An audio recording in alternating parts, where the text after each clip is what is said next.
as you know, we are five brothers, three sisters. I'm the middle one, Nurdin Taj being my two elder brothers. And I'm the middle one of the five brothers. And Salim, your dad, and Shokat, the youngest brother. So of the five brothers, as I say, I'm the middle one. And then, of course, we have three sisters, Shena, Zareen, and Ashifa. I was born in Uganda in a small village called Busambatia. And I checked this thing actually. Nobody in my school, and I don't think anybody in my town, smiley wise, was born in that little village. It's like it was like a one half a street, one street kind of a tin thatched roof kind of a little village where I was born. And you may wonder, why was I born there? Why was not born in Bali, where most of my other siblings were? So I'll tell you a little bit about it, if I may. Yeah. I was born in 1945. Okay, soon after the war ended, kind of a thing. Now, my mom was carrying me, pregnant with me, and my dad used to supply oranges to the army. I've heard this And story. Busambatia, exactly. Busambatia, the village, was the place from which either he used to get the supplies of the oranges that he would supply in the truck to the army barracks here and there. So it was kind of a central location for him to be at.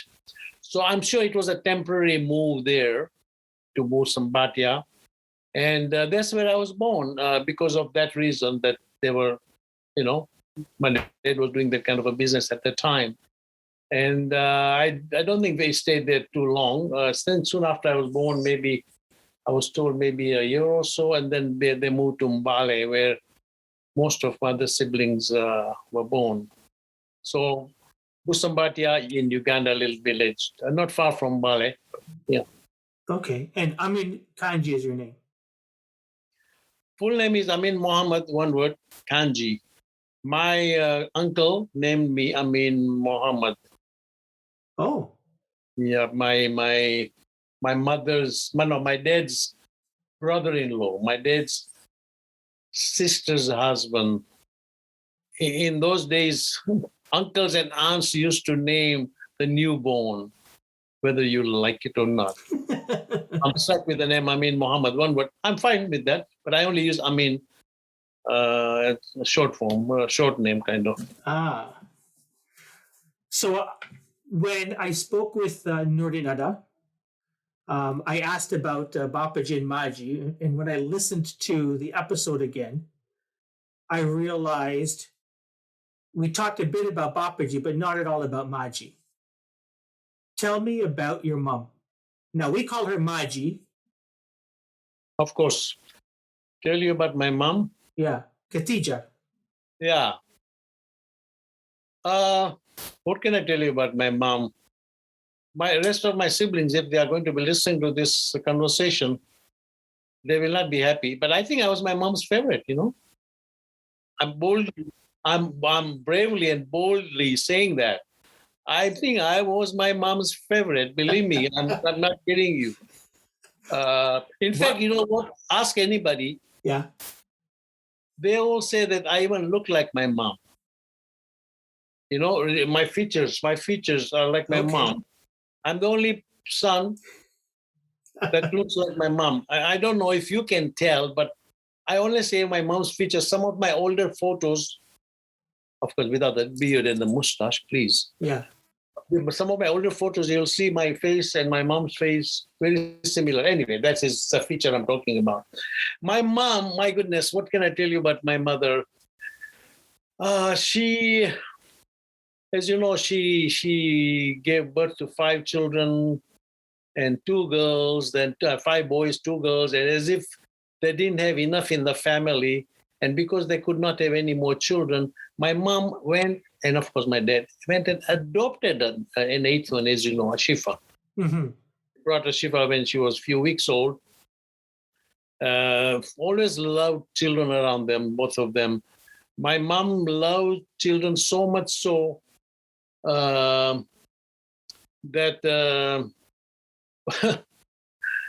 when Nasim and I got married, And for 3 years, we had not planned any children. My mom once mentioned to us, she says, I know you guys at your generation don't want to have children at a young age. You don't have to have children. Go adopt few. Go adopt few. There are so many children who are homeless. You don't have to. They soon become yours. Soon as you bring them home, they are yours. That is my mom. She's always been so caring and concerned about these orphans way back from when I can remember. In fact, let me tell you, before Ashifa, she adopted another baby. Her name was Habiba. And she was so undernourished when my mom brought her, when my parents brought her home for adopting the baby. Really, really undernourished that she died soon after, few months after we brought her. She was under terrible condition medically. And so my mom was shattered that she lost this child. And the doctors suggested that, look, I think, told my dad that I think for your wife or my mom, Khatija, to come through this trauma of losing a baby, go adopt another one and a good one this time, health-wise. Make sure it's a healthy baby. He'll do her a lot of good.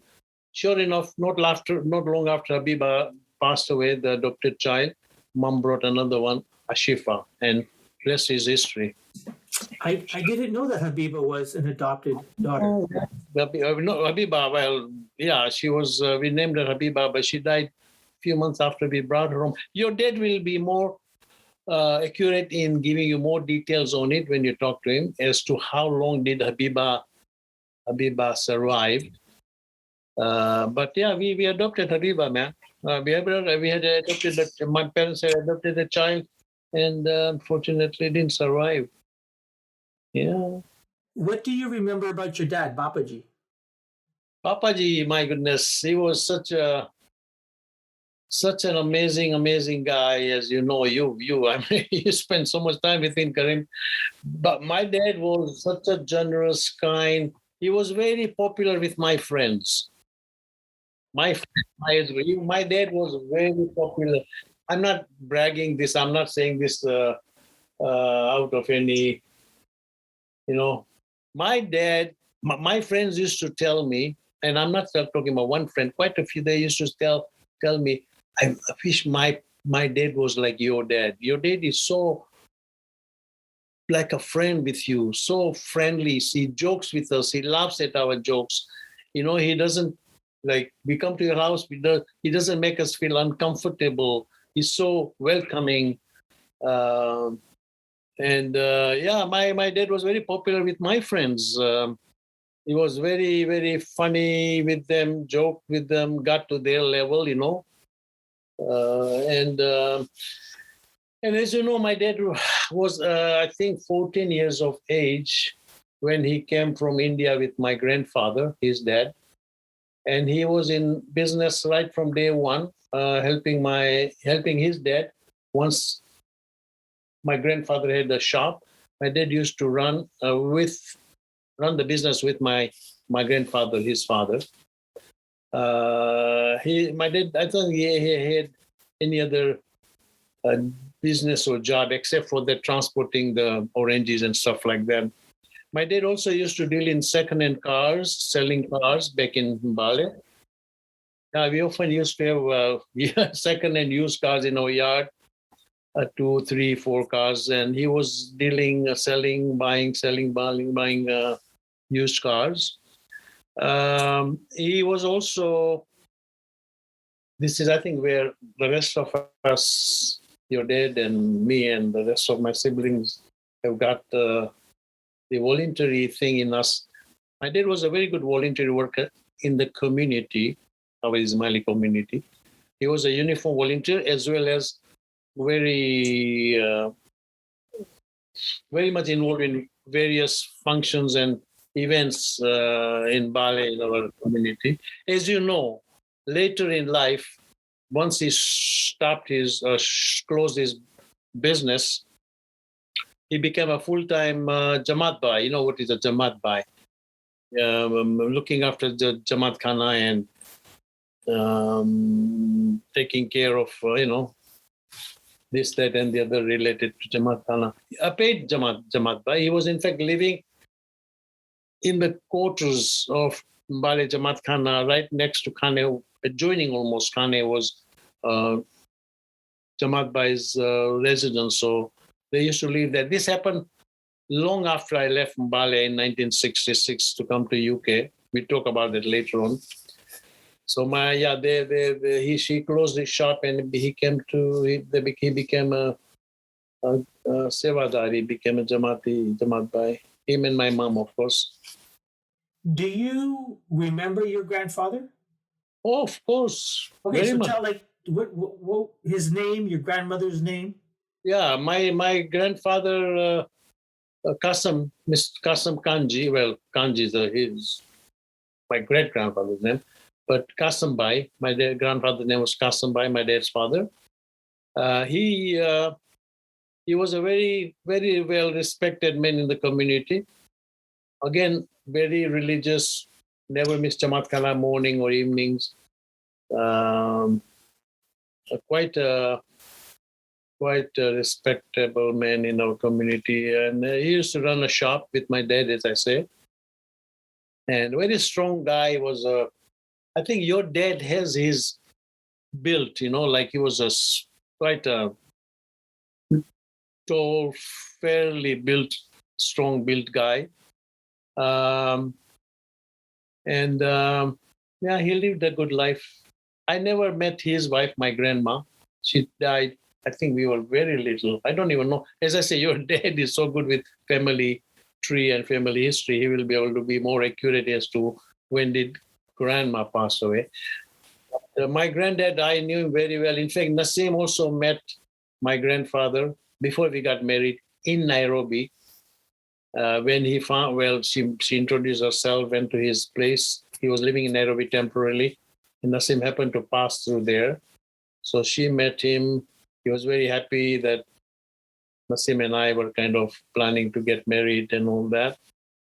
We all lived with our granddad and as you know, my granddad used to live, we used to live with him, my parents, all the siblings, even my two aunts, my dad's two sisters used to live in this big house in Bale. And we all grew up under his care, my grandfather. He used to spoil us thoroughly, like, oh my goodness. He was really, I used to sleep with him till I was maybe 4 or 5. I was very close to him. Your dad became close to him. Then I was kicked out when your dad was born. Let me tell you something here. I don't know if this is appropriate you may delete this part, man, if you want to, but I used to sleep with my granddad until I was 4 maybe. And every morning he used to complain. He says, I don't want this kid to sleep with me anymore. He's making the bloody mattress wet. Not kidding you. Your dad will tell you more on that. I used to be in bed. I was so lazy to go to the washroom. I was little, don't forget. And so I think that was one of the reasons he said, now, okay, enough of this kid now. So Shamir Salim, your dad used to be his favorite. It's a family knowledge. I mean, I'm not. They'll all tell you, I was named after something to that effect, but never mind. Let's carry on. So I happened to be speaking with Tajwada on Saturday. Yes. And I was about to go on a hike with the scouts. So I had my neckerchief on, and Tajwada saw it. So he started asking questions because, what are you doing? And is Kazma involved? And he told me that he was a scout and he earned the highest Badger Award. I think the Queen Scout Award or something like that. Correct. So he's telling me about all of this stuff. And I didn't know any of this before, or if he had told me, I had forgotten. So I wanted to ask you, what sort of things did you get up to as a kid? I'll tell you very honestly. I've told you this privately before. Your dad, who was 2 years younger than me, is 4 years older than me in intelligence, in knowledge. I'm not talking about only family stuff. But generally speaking, I was so lazy with everything when I was growing up. Sports, I wasn't into anything particular. Um, I was all right. I was average in school. I was not bringing home grade A like Taj, my elder brother, and Nurdin did too. Um, I took very little in helping in the shop. Your dad was amazing. He was the best. I'll tell you stories about what he used to get up to when he used to help my. The only time I went to the shop was when I wanted to go and see a movie. I would bug my dad. I want money. I want to go see movies. I used to see lots of movies, music. Um, I wanted to go hitchhiking to Kampala, Nairobi on holidays, hang around with friends. That was my growing up. I was not very helpful at home. I was a lazy eater. My mom used to call me a lazy eater. Now something that Nassim has also started calling me now. I would eat anything. If it was dinner time, the food not ready, I would just eat junk and fill up myself. I think that's why my build is not as good as your dad is. Very healthy looking guy compared to me. Uh, Academically, I was average.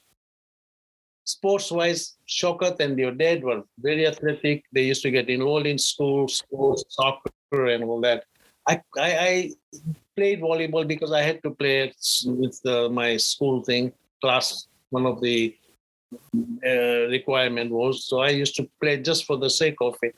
But I used to be in music a lot more, entertainment a lot more, movies, gallivanting, roaming around, going to swim in the little lake outside the town without taking permission from the parents. Missing school sometimes, not too much. But I was not a good kid. I was not much of a help in the shop, as I told you. Your dad used to help so much in the shop, and he had a very sharp eye because we used to have these local helpers, and they often used to, steal things. And but your dad was always kept an eye on it, and he used to catch people doing that. And he was always very reliable. When he went to help my dad and my grandfather in the shop, he stayed. He stayed and he helped. And I would be standing on the veranda outside the shop, making faces at my dad. I need money. I want to go see movies. I saw so many movies, and my dad, but not a good kid. Was it the pressure of having two smart older brothers? No, I was just me. Nurdin was very unhappy with me. He often used to discipline me. I'm glad you didn't ask him that question when you interviewed him. But Nurdin used to Jamaat Khana attend and stuff like that. I used to skip Khane, hang around with friends outside and go see movies and run soon as the movie's over or halfway through the movies, run back to Jamaat Khana to make sure that they know that I was around and in Khane. Um, but no, Taj and Nurdin were good examples. I should have followed them. But no, I was just me. I was just me. If people were to meet the whole family or observed from afar the interaction of all eight of you, I think a lot of them would say that Taj guy and Amin are like two peas in a pod. When did you? And I don't know if you would agree with me, but it seems like, at least to me, that you guys are best of friends. When did that start? When did that happen? Back home, as you know, we were all growing up together. Taj, Nurdin, me, Salim, Chokar, Zarin, and all. Nobody had time for each other. Everybody was busy doing their own thing. That's why I got away with all this nonsense I just told you about myself, gallivanting and not helping much in the shop, not staying at home, and I shoot coming home late. And so, nobody had time for each other. Taj and we were all right. We were a very, as you know, we were and we still are a very close family. Uh, Once I came to England, London, that's where this thing began. Because Taj and I went through lots of stuff, struggling, um, living together many times, in a bed sitter, one bedroom kind of a place rented. He was studying. I was looking for a job and studying. He was doing a civil engineering. I was attempting to do accounting. I had immigration problem. Him and Shamim helped me out a lot in way of, because we were not getting, I was not, Bapaji, my dad was not in a position to send money regularly to us. He would send us to UK once it was time for us to go overseas for further education that was not available in Uganda, in Bale. So once we were there, we are on our own. Everyone, Nordin, Taj, me, your dad, everyone, we had to manage, Shokat, we had to manage ourselves money-wise, So Taj and I became very close during this period of 9 years that I was there, from 1966 to 1975. He was struggling through his studies. I was struggling through, as I said, jobs, immigration issues I had. Every year I had to renew my visas. And to renew my visa, I had to show them that I have enough to support myself. I had to show them that I'm in a government-approved course that I'm doing. Money was tight, as I said. Things were really difficult. So during Taj's holidays from university, he would be working during his holidays. I would be working and studying, trying to make ends meet. Taj got married. Then Shamim was working. Shamim and Taj often had to go out of town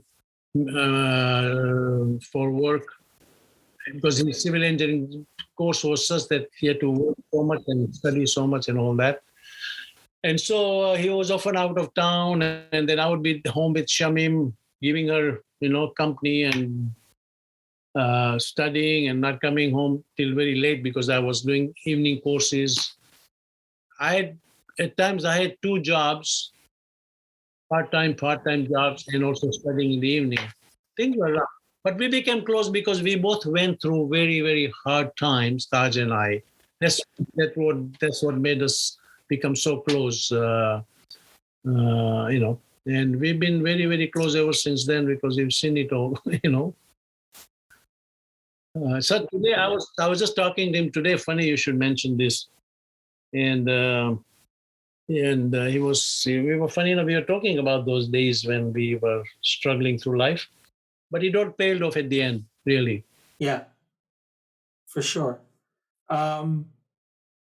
Tell me about. I've heard stories that Nordinada and Rosianti really, like, my dad tells a story of staying with them, and them almost being like his second pair of parents. Was it similar with you and Tajwada? Yeah, very much. In fact, after Anisha was born, Taj's first child, Anisha, when she was still a baby, not even a year old, he often had to go away from Monday to Friday to work out of town, stay there, come home for the weekend. And Anisha honestly thought I was her dad. Taj will verify that. When Taj would come home and try to get Anisha, she would literally scratch his face like that, thinking, who the hell is this guy? Suddenly I'm not seeing him, but she was very close to me. Anisha often calls me, not often, she calls me, addresses me as Pops 2. I'm dad number 2 to her.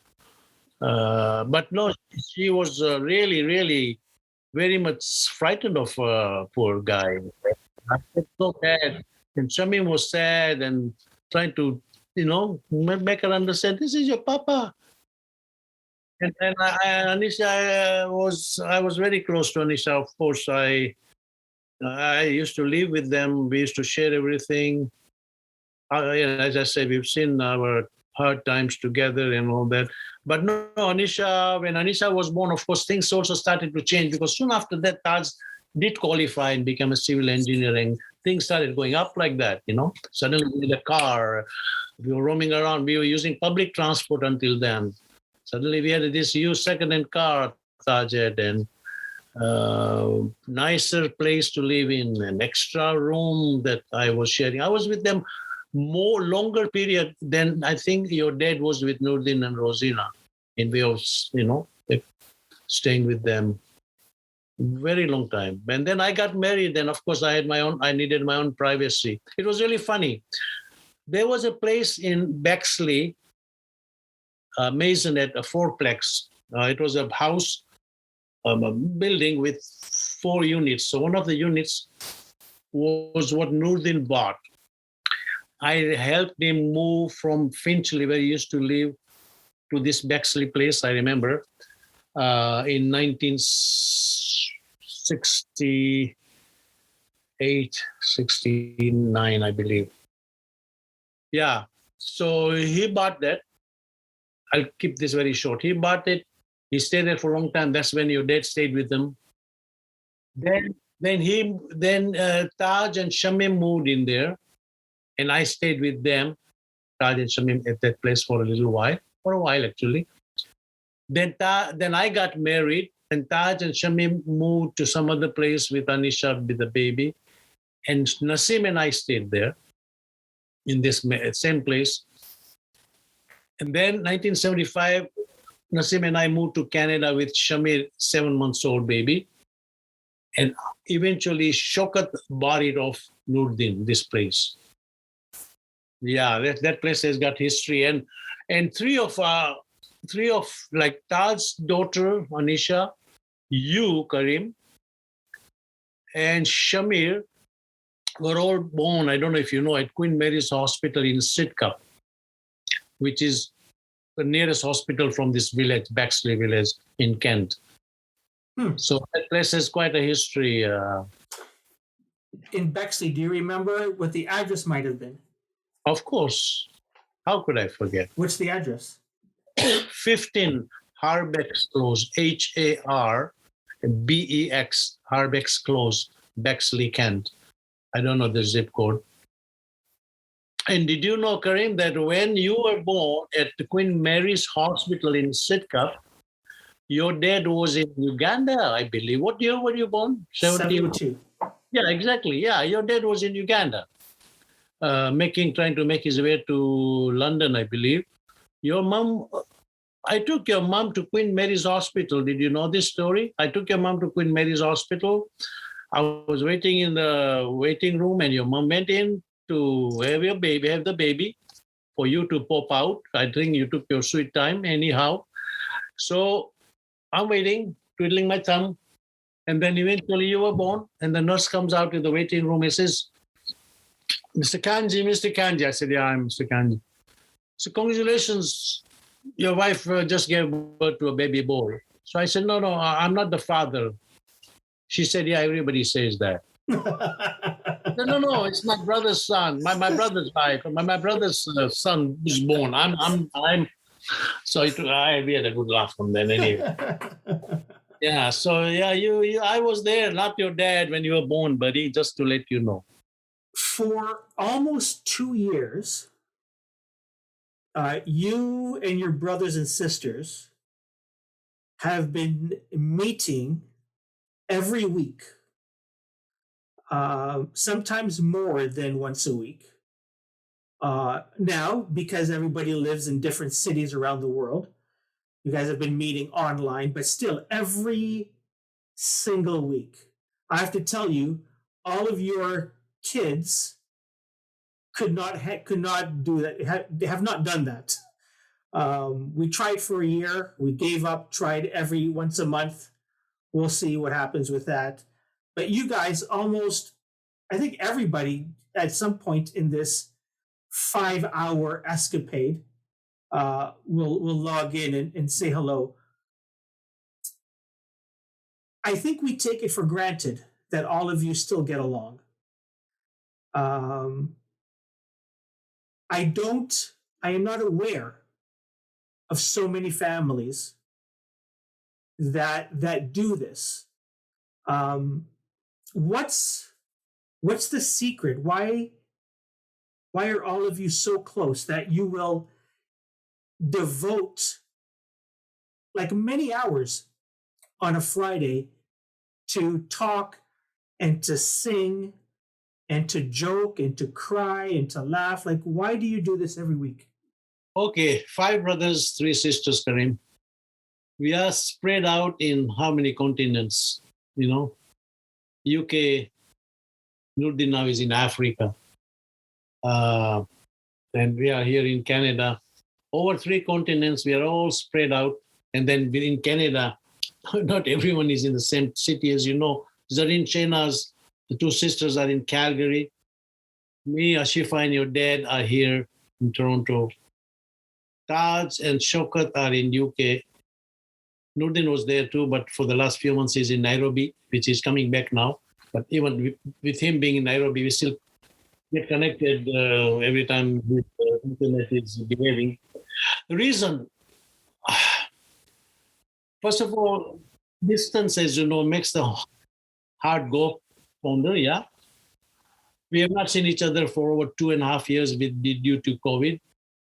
Another reason. Thirdly, that should be our number one.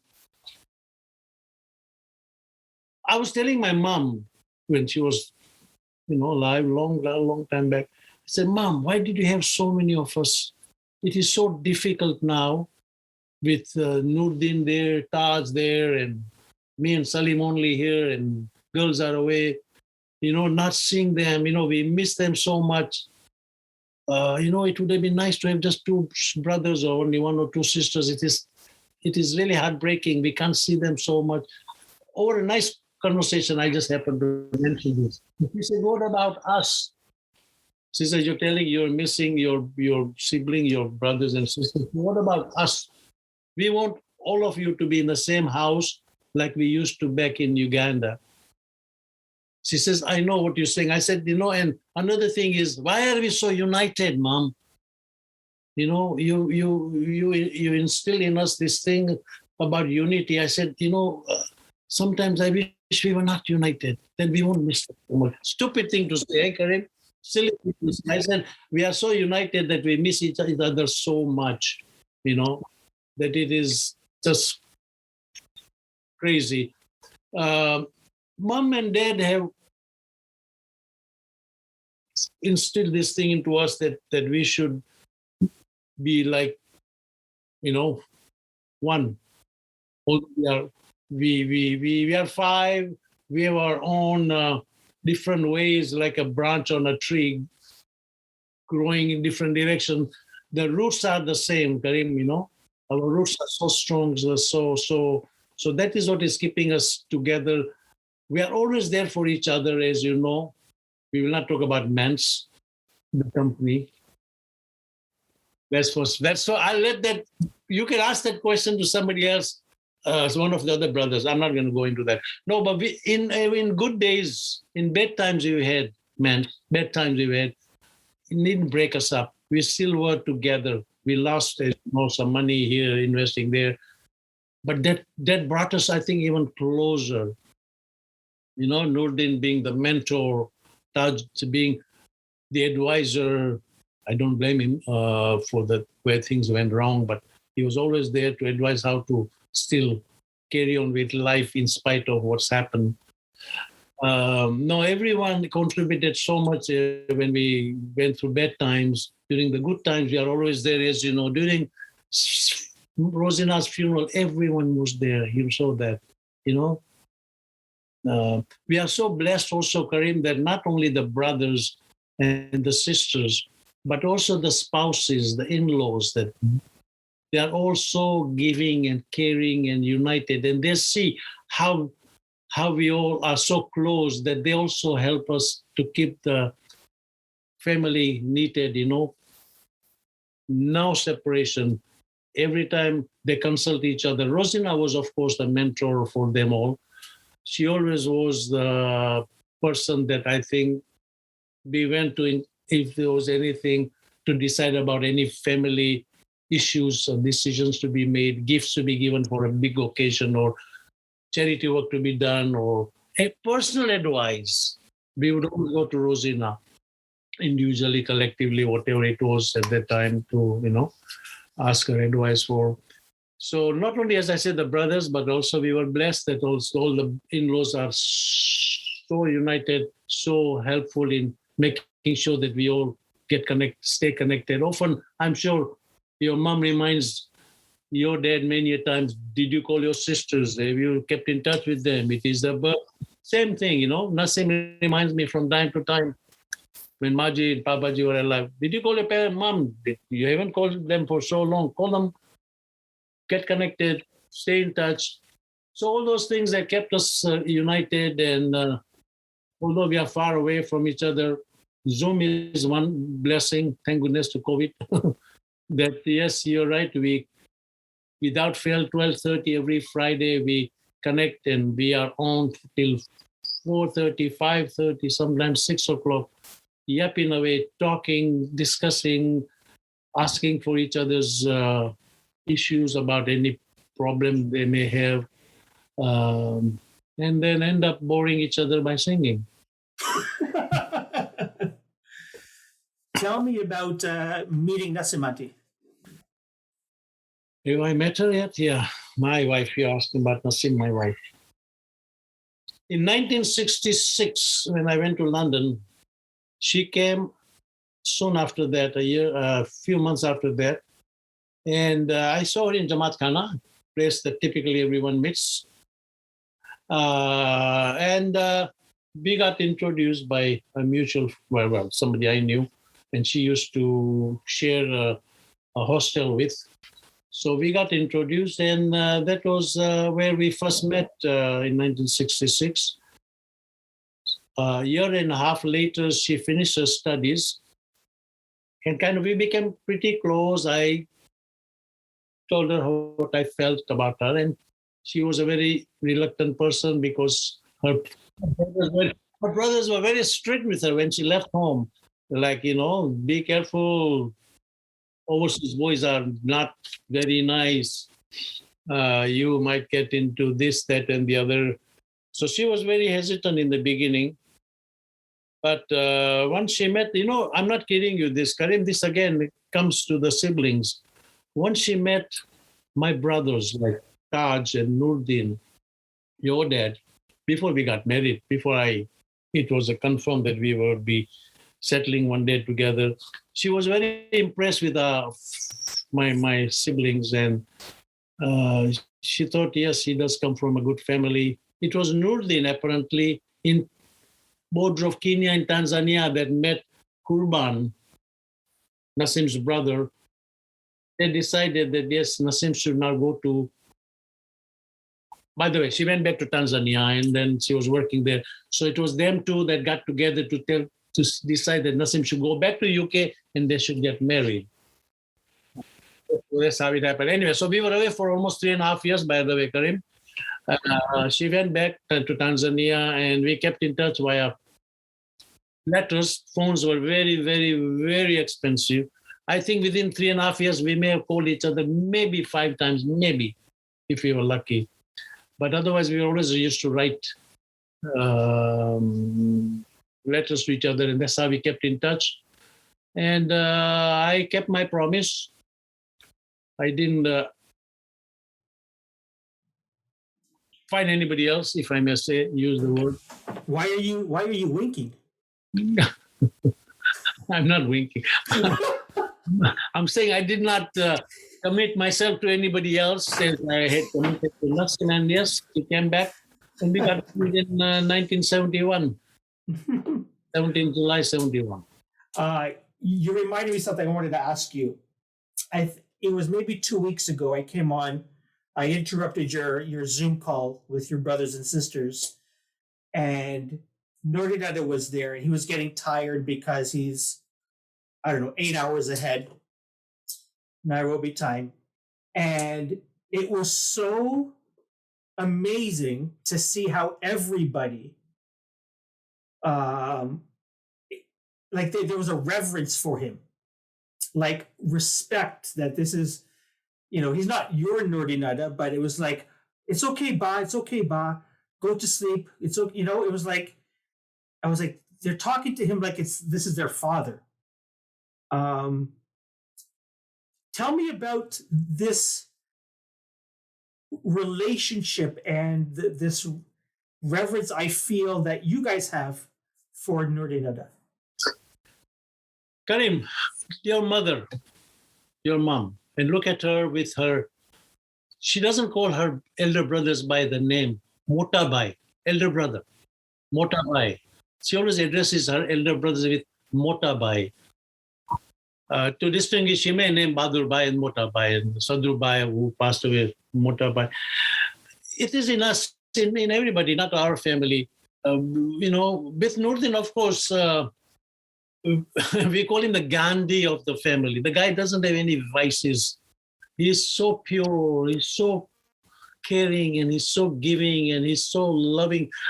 The whole town used to love my brother. He was very generous. He's very, even now, look at him, the charity work he does outside our family thing. Look at him, so much of charity work. At his age of 82, he cycles for a Rotary Club and collects money to give to charity, and so on and so forth, with AKD and the work he does and time and knowledge that he has been involved in.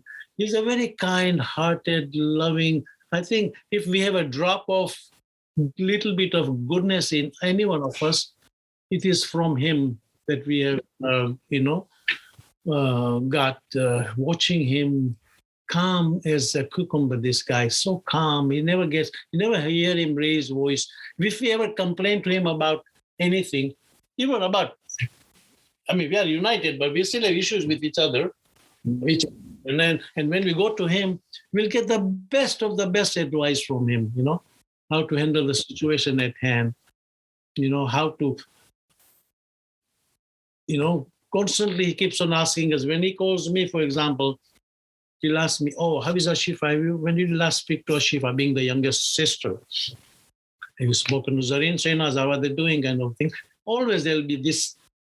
Then it'll remind me, oh my goodness, it's been so long, I haven't called them. This guy is miles away asking me. Very, very, very, very kind.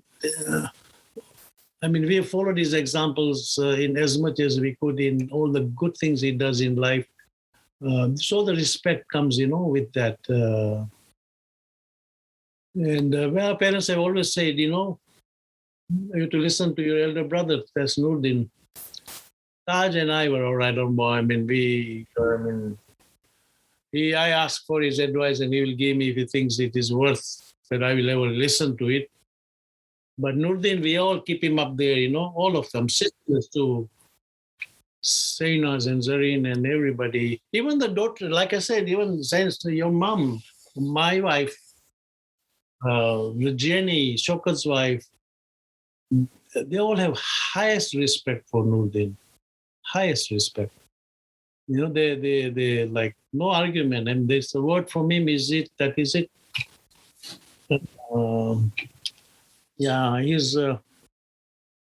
He deserves all the respect we can give him, man. Sorry to interrupt you. Yeah, sorry to interrupt you. Taj was telling me a couple of days back. He says, not a day goes by, and Taj, when Nurdin doesn't call him from Nairobi, asking him about his health. As you know, Taj's health is not doing too good. So he says, always, not a day goes by. There's a specific time and he calls Taj asking me. It may not be a long call, but always asks about his. He asks, Nurdin has always told us from way back, from way back. I think he's even told you, if I'm not wrong, you have to make sure you have a roof on your head. First thing you do is buy a house. Many times I was finding it so bloody annoying. I can't afford it. What are you going on about? You have to buy a house. You're paying money to somebody else. Buy a house. Things like that. Have you got your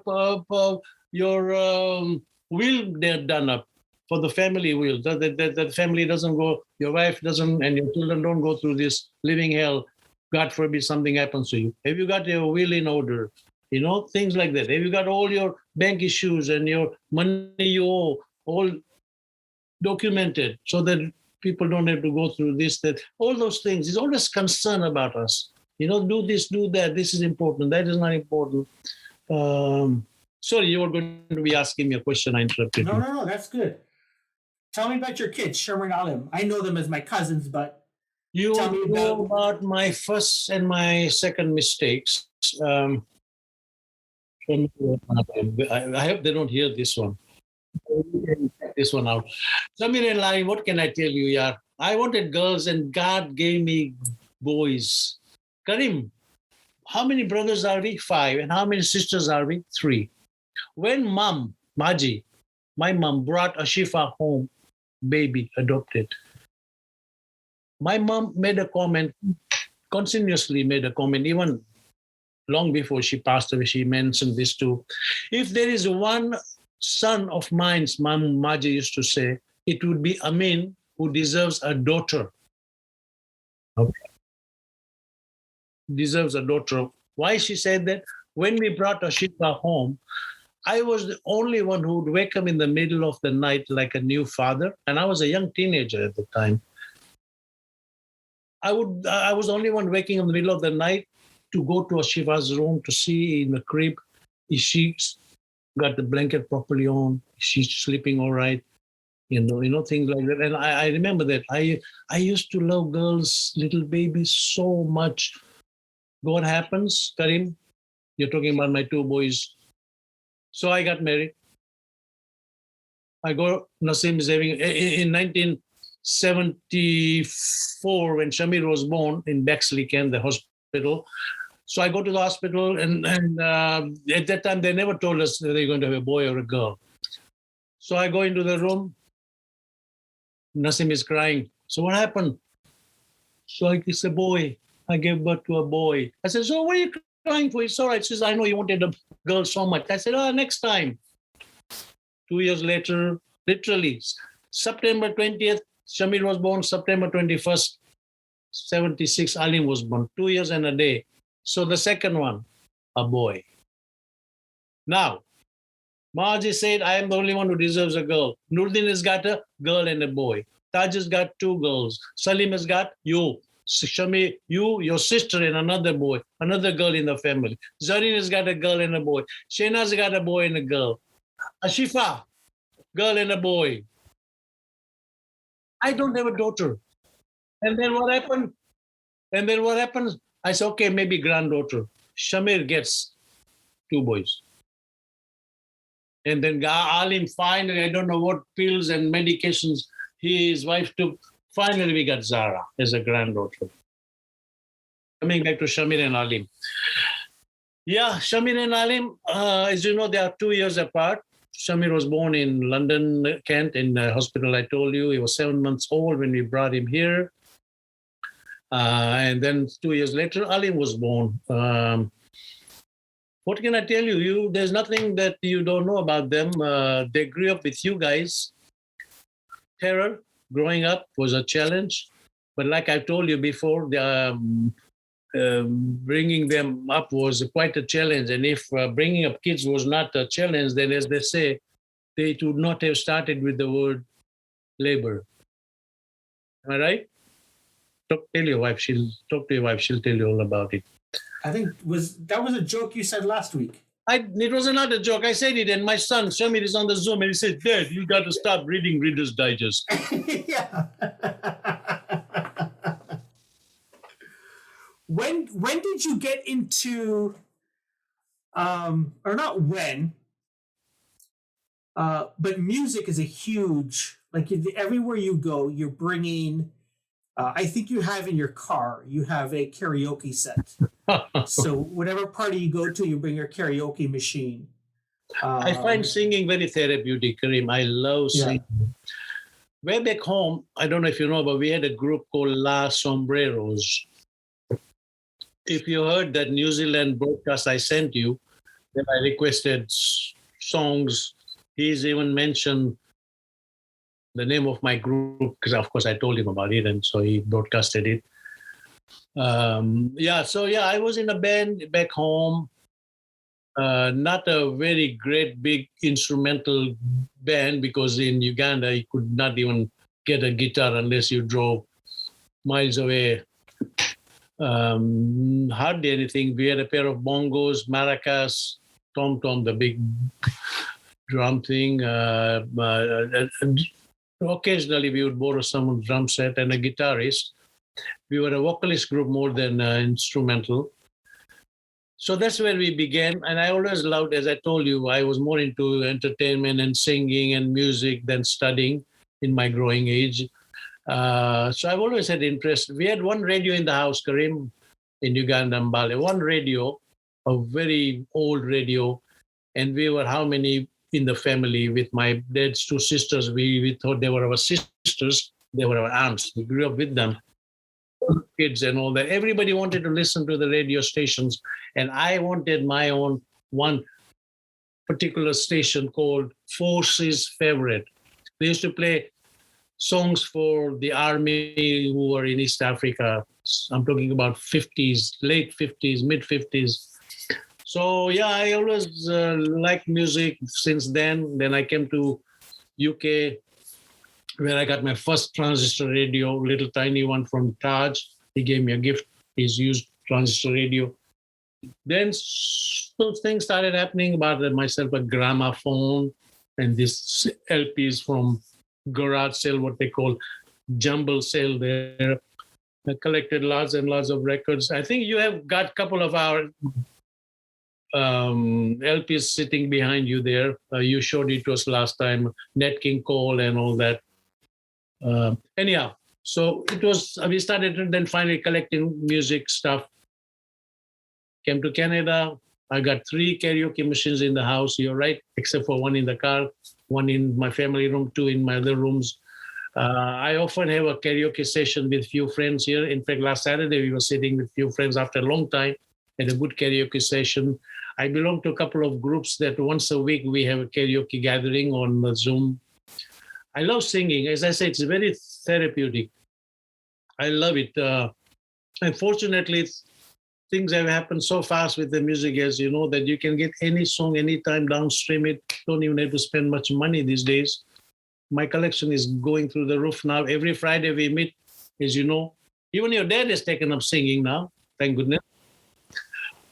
Yeah, so I help them out with anything they need. I just forward it to them. Music-wise, I have an amazing app that I've downloaded that I can get anything I want. Love it. And I think what you have behind you is a lot to do with the genes in you, buddy.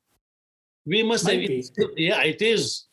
And you, anyone, Shamir, you guys are. I'm so happy that you have some of the 60s LPs sitting with you. That is so amazing that music is never going to die. I mean, there's nothing like this stuff. Don't you agree? It's all good. It's all good. If it's on vinyl, it's probably worth listening to. Yeah. You know? Yeah. So, and also plays and dramas, I think I mentioned to you.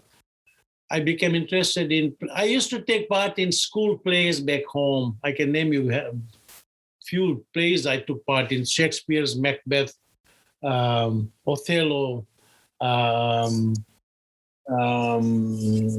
couple of Gujarati plays. These are all school related. But when I came to London, Karim, I got to see so many plays. Because I made friendship with lots of nurses, my mom being one of them. What used to happen in London, England was in the West End, amazing theaters there. When they had any plays before it went down into the public, they would give complimentary tickets to nurses for the first show. This is not for public. This is just for civil workers and, you know. So your mom always would call me and say, I got a few tickets. And I had a few other friends as well who used to get complimentary tickets. So that's where I became interested in theater. And then, of course, I must have seen so many plays there. Then coming to Toronto, same thing happened. I belong to 2 public theater groups. One was at your Fairview Library Theater, a group that used to perform there. I don't know if they still do. Amicus Production. I was a member with that group. I produced a play.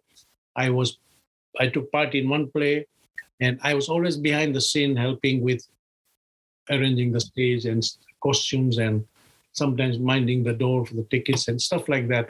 I was with them for 3-4 years.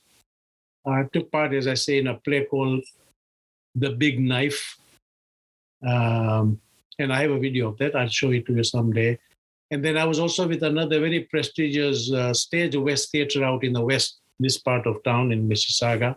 I was not with them for too long, but I was a member, so I used to get to see lots of plays. And then finally, regarding the play, I had a dry cleaning for a little while, the dry cleaning depot for a little while. That was at North York City Centre Mall. There was a Novotel hotel above me. So I used to approach all the theaters in town here in Toronto, all of them, Little, Blood, you name it.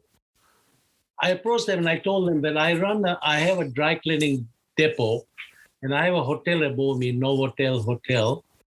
And I do dry cleaning for some of their guests. And there's a heavy pedestrian traffic in the mall, but they walk by my store. I can advertise for you for free. All I need from you is unlimited number of tickets for plays. And Kareem, I've fortunately saved up all the brochures of the tickets there in my garage. I used to see so many plays, musical, opera even. I never used to like opera, but I started to love it once I saw a few.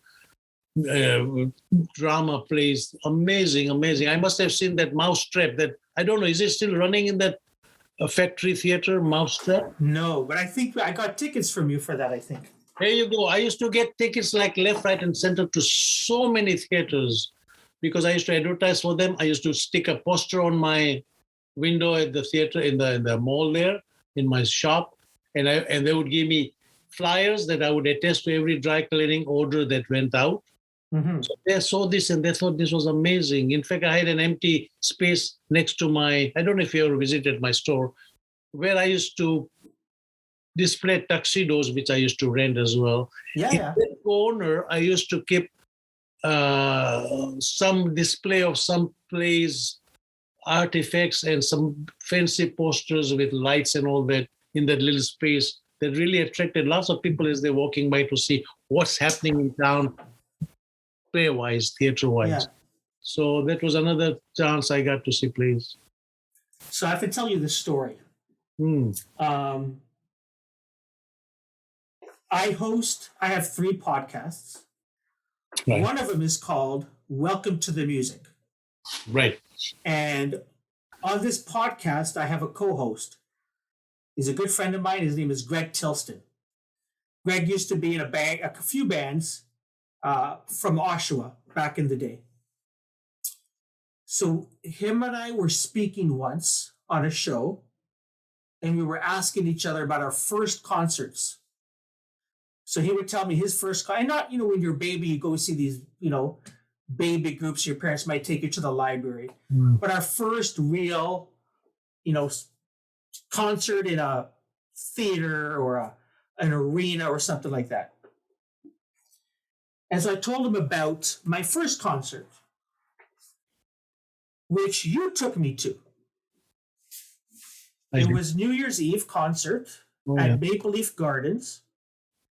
You invited Aniz and myself. You, Nasimati, Shermer, and Alim. Okay. We went to go see the Thompson Twins. Oh. And a band that opened up for them called the OMD, Orchestral Maneuvers in the Dark. That was Aniz and I first rock concert. Were we in a box? We were not in a box. Okay. No, I used to get box tickets from you to go see the Marlies. Yes, the hockey game. So I'm telling Greg this story. Mm-hmm. And he goes, I went to that concert. Oh, son of a gun. And he gives me the date, and I go on Google and I search for it. I go, you were there? He goes, yeah, I was there. He's maybe 6-7 years older than me. Can you imagine? I was at that concert, and so was he. I'm so glad I had something to do with that. 40 years later, we are hosting a program together. Oh, my goodness. What do you remember about me when you were little? Was I a good uncle? Ada. So I'll tell you this. Many years ago, you had your 25th wedding anniversary. Okay. And you know what I did. There was this place where all the presents. Oh, no, let me tell you this part, please. Whoever is listening to this, listen to this, guys. I know what you will tell you. You know what happened? It was our 25th wedding anniversary. People, if you're listening, look at this Kareem fellow, how bad boy he was. So my wife and I are dancing in the middle of the floor, and I'm looking at the door. People are coming in one at a time. And this guy, Kareem Kanji, comes in, and he sees all these gifts on the table. So what does he do? He picks up a label from one gift and exchanges it with another gift, exchanges the labels from gift to gift. You know how bad this was? You know what happened, Karim? So what happened? You must have picked up an envelope wishing us a happy anniversary, and then you took that envelope and you put it on a box. So I called this person and I said, "Thank you so much for your gift. You know, it was so nice." He says, "Gift?" I think he even asked his wife if she was involved in giving us a gift or something, and they figured out that we never gave you a gift. No, I said, "No, you did." I said, I opened this box, the envelope was on top, and that was you, Karim. You exchanged, you put this envelope on top of a box. It was so embarrassing for this guy, and I can't tell you what I was going through. You were a bad boy. Why did you do that? To annoy me. No answer. So, I mean, this was so long ago. You've been married for 50 years. But I thought of that, and I go, and I'll talk to myself, yeah, there's that naughty streak. But at the same time, I was old enough to know what I was doing, right? I don't think so. I was also old enough to know that you're going to laugh at it. Like, I think... After the fact, yes. After the fact, I'm laughing now. I was pissed then. But you weren't so pissed that you called my mom and dad and told them to give me a beating. You weren't that upset. No. You spoke to them and go, "This is this." I was so embarrassed, but it's so funny. I did not want to tell your parents to beat you up because I was waiting to meet you in person to give you the beating myself. Oh, yeah, it was funny. It is funny now, but oh my God. I mentioned this to our family a few times. I said, "Why would he do that?" But then I realized, you're right, 25 years back, you were a bambino. Did not know. I think, we talked about how all of you get along. And I think because all of you get along, all of your children, all of the cousins get along. Oh, bless. And I think that also works both ways. I think that there's this relationship where you're not just, you, Tajuara, and everyone else are not just uncles and aunts to us, but you are like your family. You're also friends of ours, if that makes sense. I would like to think that. Yes, thank you. Yeah. No, our relationship has been such. I mean, we fool around, we joke. Sometimes I use not the right words talking to you as if, but the respect is always there. And you guys have been wonderful. I talk to you the way I talk to my boys. You all grew up together, and it's nice to hear what you just said about closeness between all of you. It is important for us. And this I hope continues with your children and their children and so on and so forth, It's a pity, as I say, some of us are far now that poor Faiza has gone away. I'm sure that doesn't mean a thing. Your children and her children and you and her still continue this bond. Shokat's children, his children's children, all these things is drifting away, which is the only fear we have, that I hope this doesn't break up the closeness in the family. That's the only issue. But you guys will do the right thing. And what you're doing right now will help. as you said in the beginning of this interview, that one of the reasons you're doing this is for them in the future to know that, look, here is the history. Here's what the family is all about, so on and so forth. Yeah. Is there anything you wanted to, because we were supposed to record this like a month or two ago. Yeah. So maybe you've been thinking about this, maybe you haven't. But if you were thinking about it, was there anything, Aminata, that you wanted to, that you've been thinking about? I want to make sure I say this. Is there anything you wanted to make sure we talk about that maybe we haven't? I think we covered lots of stuff, closeness of the family, the importance of it, my growing up, Bapaji Maji. No, all I can say is please continue being, close to our family, children. You make sure your children and my children's children, they keep this tie, the closeness. And let's hope your dad's book and my book becomes bestseller within the family. Because getting these books distributed with the siblings, with our grandkids and their kids, will mean a lot for them to read with the pictures and the photos, and then alongside they may see these interviews, your side of the family interview, my side of the family interview, and hoping that they will connect and realize how close we all were and what it all means to us and how important it will be for their future to, keep up this thing going. That's all. But this is amazing. I thought book was an amazing thing that you and Shamir started. It was Faiza. Faiza and Shamir started. This is a step ahead, one step forward, what you're doing, honestly. And hoping, you've done good so far with Nurdin. And I have a little bit of contribution from me will also help. And you'll get a lot more intelligent, more important, more interesting stuff from Taj and Shalim, and I'm sure Shokat and the rest of them.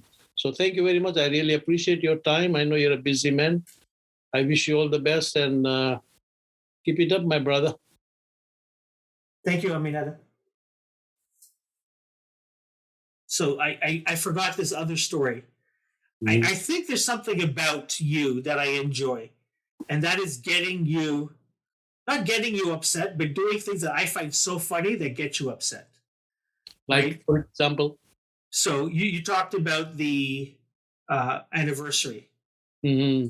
Another thing, there was a time when something was happening and I wanted to call you. And my mom said, she looked at her watch and she says, it's after 9, I think she said, or after 8. It wasn't late, but it was evening. Like maybe around this time, it's like 9:45. And she says, don't call Aminata. I go, why? He wakes, I think you were like Muki Saib or Karmi Saib of Baitul Khayal. Okay. And I said, don't call him because they wake up early to go to Kane. Okay. And I just thought, oh, that would be so amazing. Let me call him. You did?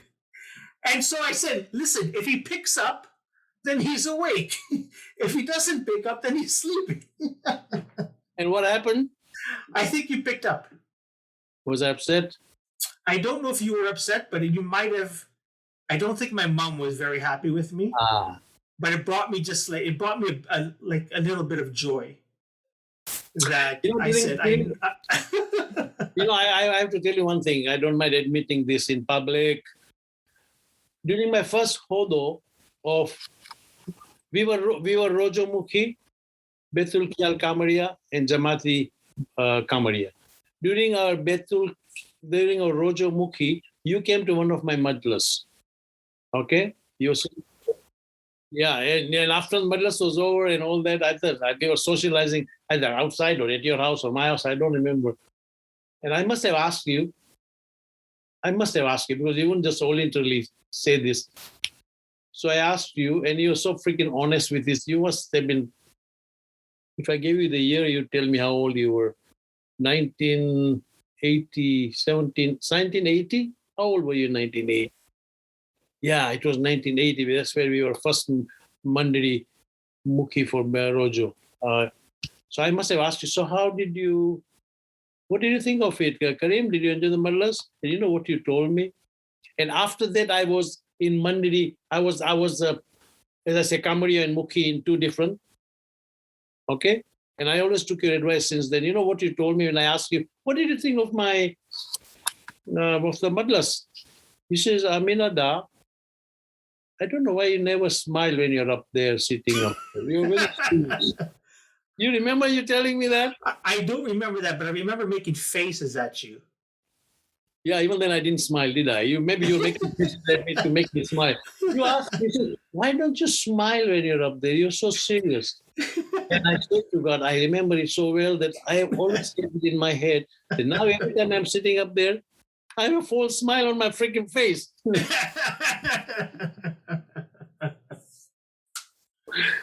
Oh, I miss York Mills, Kani. York Mills was York Mills, indeed. Yeah, so many things happened there. My goodness. Oh, yeah. York Mills. Oh, my goodness.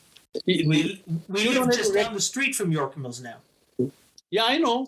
Yeah, exactly. Yeah. On the opposite side. In York Mills is on the west side. You're on the east side of Victoria Park. Yeah. You don't have to record this thing. It's a long story I'm going to tell you. But anyway. That's okay. You know, at York Mills, Alim, he was young. He went up on a stage one day during some Kushali program, and they had to do a play to relay a message to the youths. Sorry if you heard this before, interrupt me if you have, but it was an interesting story. Anyway, I'll be very quick. So he was up on a stage with his buddies, Salim Karmali's son, and our mom, Moledina's son, and all the 4, 5, 6 kids were. And Alim, the play was about drugs. Telling the youth sitting on the khane there, drugs is bad. It can do this, that, and the other. It can get into trouble, blah, blah, blah. That was a theme. So it was about a skit of about maybe 10, 15 minutes. So Alim is wearing a leather jacket and he's got a briefcase and he comes into the stage and they are wheeling and dealing with these guys about drugs. And he opens up and then you see these white packages with powder inside and he's showing it. And suddenly the police comes in and they handcuff him and they take him away. A message again, you can get into trouble and blah, blah. Okay, play is over. Everything is done, Karim. This was Friday night, Saturday night. And this was a weekend khane. Remember, York Mills was weekend khane, Friday, Saturday, Sunday. So Saturday, this is all over. They all dump stuff over, gone. Monday comes, Tuesday comes, Wednesday. Next Friday, we come to khane. And the janitor, the guy in charge of the Jamaat Khana, the white guy, he comes running to us. He says, you know what happened on Monday after you guys were done on your thing? You had a play on and he was in charge of him and he was watching and looking and keeping an eye on everything going well, being a janitor, a white guy. He says, you know what happened on Monday? I said, what happened? He says, there was cops all over the place here. He says, I come in and I said, my goodness, what's going on? He said, you stay away. I said, police car came, another came, somebody came with some kind of equipment. I've never seen something like this. They go into the office. So I'm asking, nobody's telling me what's happening. So one of the lady teacher, I asked her, what's going on? She says, some kids found drug in a bin and they are analyzing to see what it is. He says, oh my God. He says, I went running inside. They tried to stop me. I said, no, let me go in. He said, then I told them there was a play by the community. They're giving a play and in the packet, they have a white sugar in this white packet. They prepared to show as if it's drugs. They're doing a play. It's not drugs. He said, you guys put me into big trouble. He said, there was you always going to be in the paper showing. So when I told this to Alim and his buddies, they could not believe what had happened. They look like drugs, white powders, white sugar that you sprinkle on cakes and stuff. What do you call it? Yeah, icing sugar, I think. Icing sugar. Yeah. Yeah, they had prepared icing sugar in the see-through plastic bags, few, and used them as to show as if this was drugs. But they didn't discard it properly. And when the show was over, they dumped it in the garbage bin. Kids found it on Monday, school kids. And that's a story from your Alim. That's a perfect way to end it. Thank you, Aminata. Yeah. Oh, Alim fell asleep once in the house. Alim, Okay. he didn't fall asleep. We were playing hide and seek. Yeah. So he was being a nuisance, and I told him, go hide. So he went and hid himself, and we forgot about him. He was maybe 3, 4. We forgot all about him. We couldn't find him then. My goodness, everywhere. Finally, we went upstairs, opened the closet. He's sitting in the corner, fast asleep. He fell asleep, hiding in the closet. Unfortunately, we did find him.